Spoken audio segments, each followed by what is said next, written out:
今シーズン、多くの故障者を抱えながらも、ドジャースは素晴らしい戦いを見せました。特に大谷翔平選手の活躍は目覚ましく、57本塁打、59盗塁という驚異的な成績を残しました。三冠王には届きませんでしたが、11部門でリーグトップに立つという偉業を成し遂げ、まさに歴史に残るシーズンとなりました。チームメイトたちとの絆を深め、新たな挑戦に向かう大谷選手の姿に、野球ファンの心は大きく揺さぶられました。今回はこちらの内容と、ドジャースの来年への展望を議論した海外番組の日本語翻訳をお届けします。ぜひ高評価、チャンネル登録をよろしくお願いします。I can't imagine being anywhere else right now, and I can't imagine doing it with a better group of guys than this group right here. I'm at a loss for words, man. I didn't have anything to do with this championship, but it feels like I have the best feeling in the world to get to celebrate with you guys. Two-time champ and a lot more coming. Let's go! Yeah, I'm coming back. You know, I got to do some stuff in the off season. There's some things that I need to get fixed that I'll talk about later, but ultimately I'll be back. It might not be right there on April 1st, but I'll be back. Clayton Kershaw telling us on MLB Tonight, right after the parade, that he wanted to come back. Of course, he is unsigned with the Dodgers. You would figure the Dodgers would want him back. He's been a big part of this run. Goes back 17 years. Two-time World Series champion, now three-time Cy Young Award winner, where he was the best pitcher in baseball, the MVP in 2014. Hall of Fame, wins above replacement. Normally that's about 60 is the threshold. He's at 80 already. Anthony, he'll be age 37 season next year. He only pitched 7 games this year to a 4.50 ERA, but he's going to try to get things fixed up so he can come back. Here's what the Dodgers dealt with. They thought they'd have Kershaw for more innings. He only had 7 games, but Evan Phillips, Gavin Stone, Tyler Glasnow was the big one. That was their big investment. They thought they'd have him. But even remember, Tony Gonsolin has been outstanding. Dustin May was supposed to be the future. Where is everybody? All hurt. But I think when I look at this Dodger team, you look at all these injuries, you look at what they even still have coming back next year, their potential rotation and the youth, the overall talent level that they have. I understand that a lot of those guys that we saw on that list may not be available, certainly to start next year, maybe even all of next year, but the amount of talent that they've amassed and what they're going to be able to do over the next several years is really scary to me. I start thinking about, okay, if you didn't beat the Dodgers this year and they won the World Series, what year are you going to beat them? Because I very highly doubt that they're going to have to suffer through the injuries again that they had to suffer through this year. That would be just awful if they had to go through that again. I very highly doubt that's going to happen. And so to get a better version of the Dodgers moving forward, that's scary. How many innings do you think Shohei Ohtani pitches next year, off the top of your head? 120, 110? I'll give him 100. I'll give him 150. I do. I think he'll go out and post 150. That's I think it's a lot. He's only done that once. He's more of a 6-man rotation guy. But I think the fact that he's basically coming off of 2 years off, essentially. I mean, he really didn't pitch much at all last year. It basically puts you in a situation where he's already, we started talking, will he have a chance to pitch this postseason? I think he's going to have a chance to really ramp up all offseason and get himself to a nice place where he can handle that kind of a workload. I think the most he's done is 166. He's done 130, and then he's hurt a lot of the time. By the way, Kershaw will need toe surgery, knee surgery, needs a bunch of things. That's what he was alluding to. You know who his first manager was, how far he goes back? Because I'm thinking, we must go back to Don Mattingly. Yeah. Go ahead. Do you want to guess? Yeah, no, please, go ahead. Joe Torre. What's funny with me, you just said he's going into his age 37 season.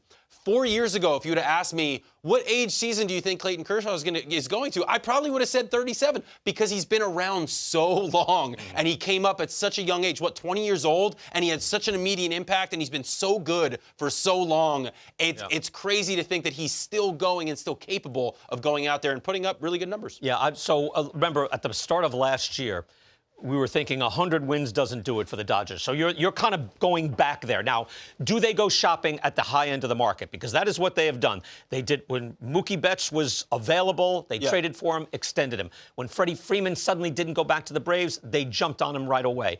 They went for Ohtani. Then they went for Yamamoto. Even at the trade deadline, Jack Flaherty. They go for the top end of the talent pyramid every time. Do they go Soto? No, I don't think they go Soto. I think that is a little bit too far of a reach. And it's not necessarily that, look, if you've got the money, spend it. I get it. They do have the money. They just won the World Series. They've got some extra, cash flow going on. To me, you've got Ohtani clogging up basically that DH spot. And I just mentioned that, look, last segment about Juan Soto, signing him to a long-term deal, to me, you're basically inviting the fact that he's going to be your DH at some point. It's going to happen. Yeah. And so Juan Soto, even on a 12-year deal, there's only 3 more years on the end of that where Ohtani's not around. So you're talking about having him in the outfield for an extended period of time where we've already seen it's a weakness of his. It's not a strength of his. And so I wouldn't necessarily be comfortable putting him in that role knowing that I have Ohtani on this team. So yeah, for all the things that Ohtani is, he restricts you then. In that way, you can do in a roster way, also. But he goes out and pitches every 6th day, so that's okay. Pitches and hits. It's okay. We haven't seen that, but again, it changes things. Yes, it does. It changes your thought process for sure. I still think they could go shopping at a high end. I don't know that they will. They're very meticulous with the free agents they sign. I think they got the 2 big ones this past year because of kind of the way the market's shaping out this year. There's Garrett Cole, who does opt out. However, the Yankees can opt back in. This is Garrett Cole opting out of his contract. The Yankees can void out by adding 1 year, $36 million on the deal. So essentially, what Cole has left out, if he didn't opt out, but he did, he'd have 4 years, $144 million left. If the Yankees, they have until Sunday night to void that option, pick him back up, they would add 1 year and $36 million, so it would bring it to a 5-year deal, $180 million. Cole will be in his age 34 season. Only pitched 95 innings this year, had a 3.41 ERA. But again, there are very few aces out there. What do you think is going to happen? They have to pick up that 5th-year option. They have to. For me, based off of what we just talked about, there's only probably 2 or 3 pitchers at the top of the market this year.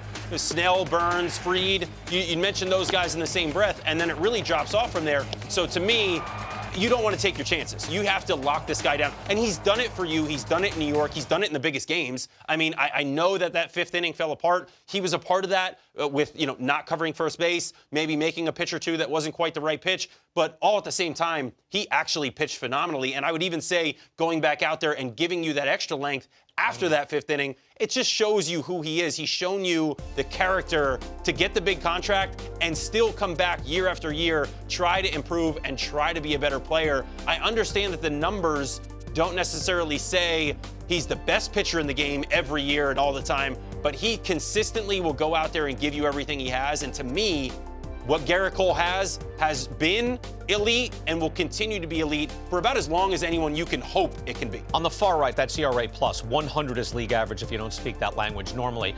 But you see, 2021, that's a full season, 181 innings, then he does 200, then he does 209. That's a 133, a 112. The 165 stands out. That's essentially what we're basing all of this off of. It was a 121 this year, which is not sensational, but it's quite good.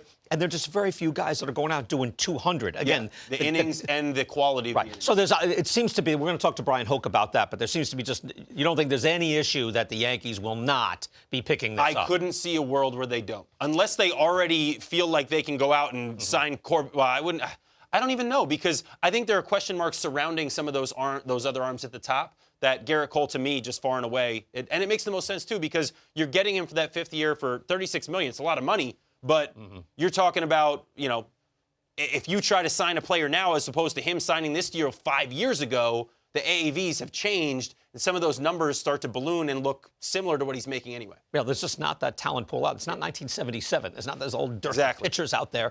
There is a dearth of pitchers out there. There isn't the plentitude of it out there. 最後までご視聴ありがとうございました。ドジャースの一員として新たな挑戦を始めた大谷翔平選手。チームの中心選手として素晴らしい活躍を見せ、新記録を次々と塗り替えていきました。チームメイトとの絆を深め、ファンの期待に応える姿は、野球の新しい歴史を刻む瞬間となりました。来シーズンは投手としての復帰も期待される中、さらなる進化を遂げる彼の姿を私たちは心待ちにしています。ご視聴ありがとうございました。